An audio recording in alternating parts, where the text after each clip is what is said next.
Has this ever happened to you? You open your fridge and there's absolutely nothing to eat? I have a solution that will definitely help you solve this dilemma once and for all. Let's dig in. I kept it simple and I prepped ingredients that I'm sure I can use all throughout the week. First, I'm pouring the oats inside the food processor, and then I realized that I didn't want to do that. I actually wanted to grind them in the Vitamix. So here you see me removing the S blade from the food processor and then pouring the rolled oats into the Vitamix. And I had put the lid on. Now I took the little teeny tiny lid off so that I could put the pusher in. And that's the long black stick. It's called a pusher. And I am now going to watch, and you're watching as well, as the rolled oats are turned into flour. Now I've done this before, and usually at about this point I'm finished. But I decided that I wanted the oat flour to be much finer. I'm going to plan on using it to make some baked goods. I have some scones in mind, maybe some chocolate chip muffins that are gluten-free and vegan, and I just think that it would be better if the oat flour was a finer texture. So I here turned off the Vitamix and I turned it on again. You'll see it's going to start up. Oh, no, I take that back. I took it off and shook it and then started the Vitamix up again. And again, I'm going to continue to do this until I think that the oat flour is the consistency that I like. Take it off again, give it a shake, shake, shake, turn it sideways, just shake it and make sure that it's not lodged under the blade of the Vitamix, and here it goes again. I actually don't want to continue doing it endlessly because I don't want the hot blades to affect the oat flour and start cooking it. Okay, now here you see that I'm pouring the oat flour. Oops, that was my first oops. I have a few oops.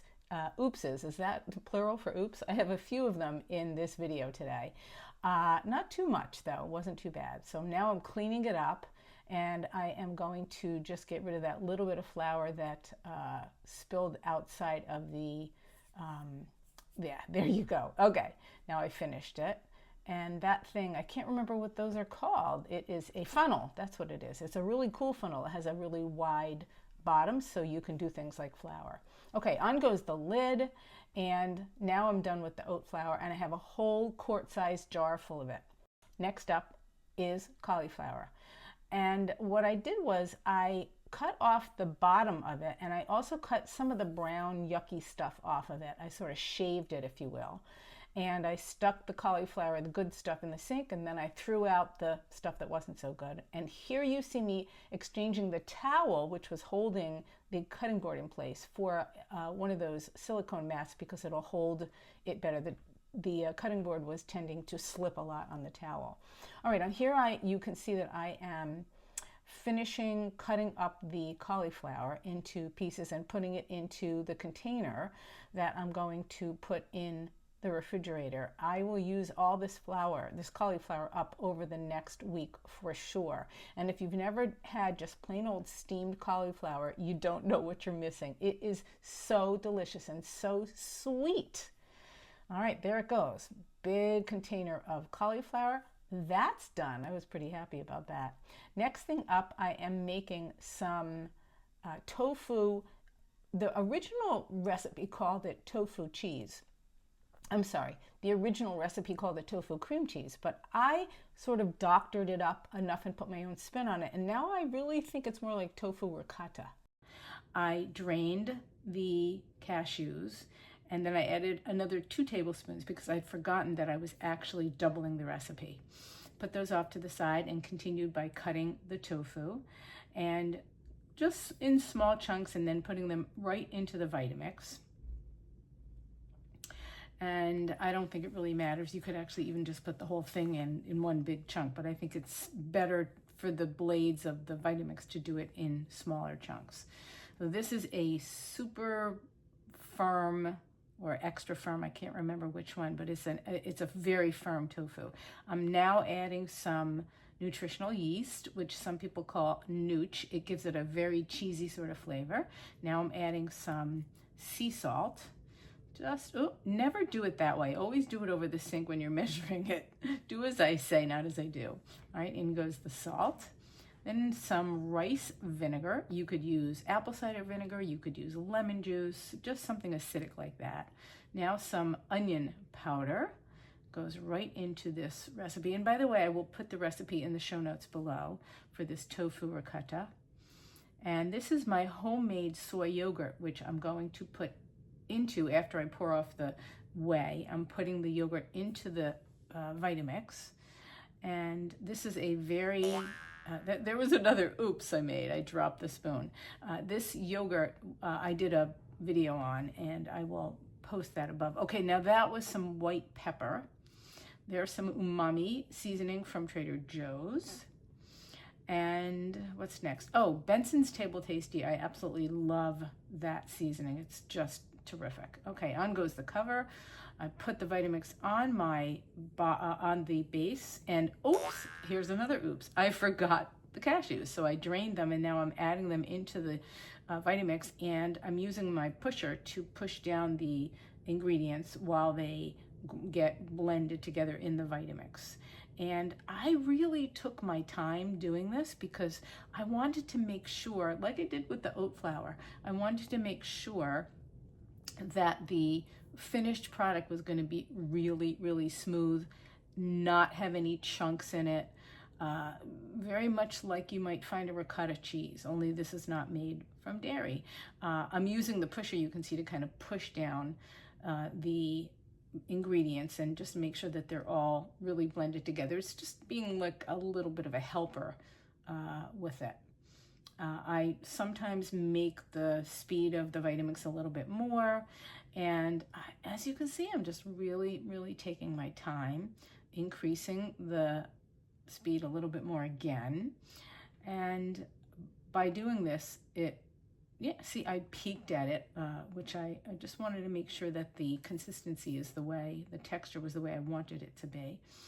And it's, as I said, this is really taking my time, but I think it's worth it so that it really turns out the way I want it to. And I make this at least once a week, once every 10 days, and I love it. It really, to me, is a substitute for tofu ricotta.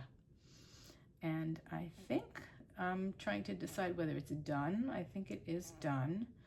And I'm just testing out the I don't know if the word is viscosity, but the thickness of it. It seems like I need to do it a little bit more, as you can see.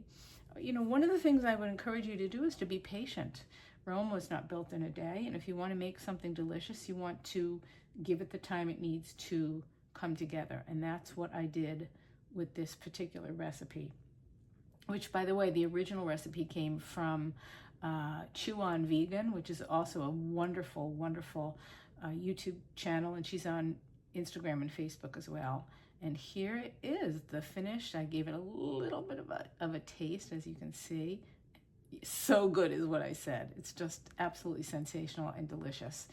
And it's very umami, very savory, and goes really well in bowls. It's not something I would use in my yogurt. I wouldn't use it in my oatmeal. It's really more for savory dishes.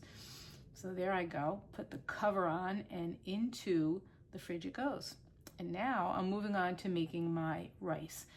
I started with, there's a cup of rice, and I added another cup, and I'm going to rinse it.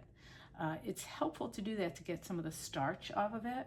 Putting in the water into the Instant Pot. I will put the recipe down below. In goes the rice, and then I put the insert into the Instant Pot and turn it on. Make sure that the sealer is correctly situated, and then turn it down to 22 minutes using the manual, the manual button. And you'll see it'll turn from 22 to on as soon as the brains of the Instant Pot, see, there it is. As soon as the brains know that the Instant Pot is to cook for 22 minutes.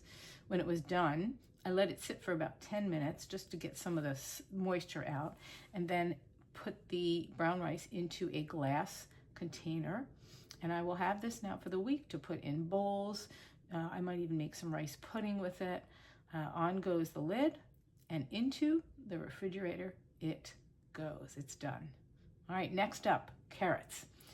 I took this very large bag of organic carrots from Whole Foods and I cut off the ends.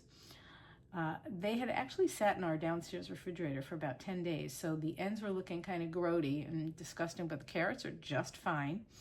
Cut off all those ends, and yeah, it takes a while to do this, but again, like with the tofu ricotta, take your time.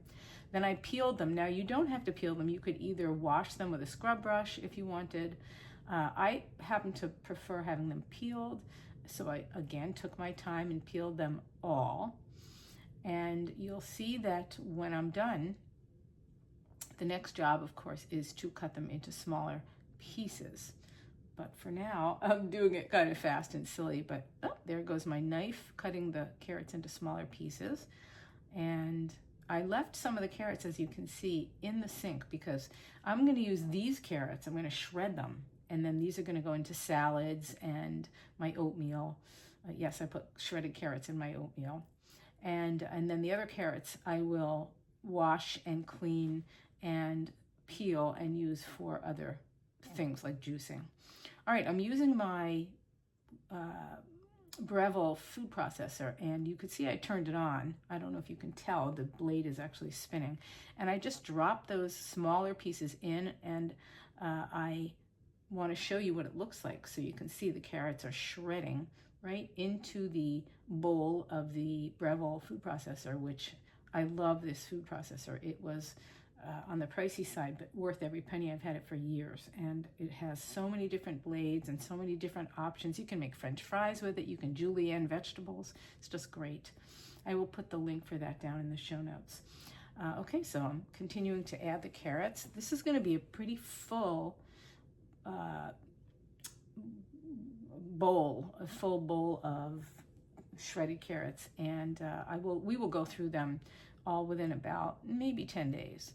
Off goes the blade carefully, off goes the spindle, and now I'm putting all of the shredded carrots into the glass container. I love my glass containers, and I will have them for my, like I said, they're just so convenient to have in the kitchen. On goes the lid. And that's a wrap. A little bit of effort goes a really long way when it comes to making delicious, healthy meals. Tell me in the comments what's one thing you want to prep this week. If this video brought you value, please hit that like button and also smash the subscribe button so you'll get more of my plant-based goodness. I'm Ellen of Ellen's Healthy Kitchen, and I help you plant your plate one healthy meal at a time. I'll see you in the next video.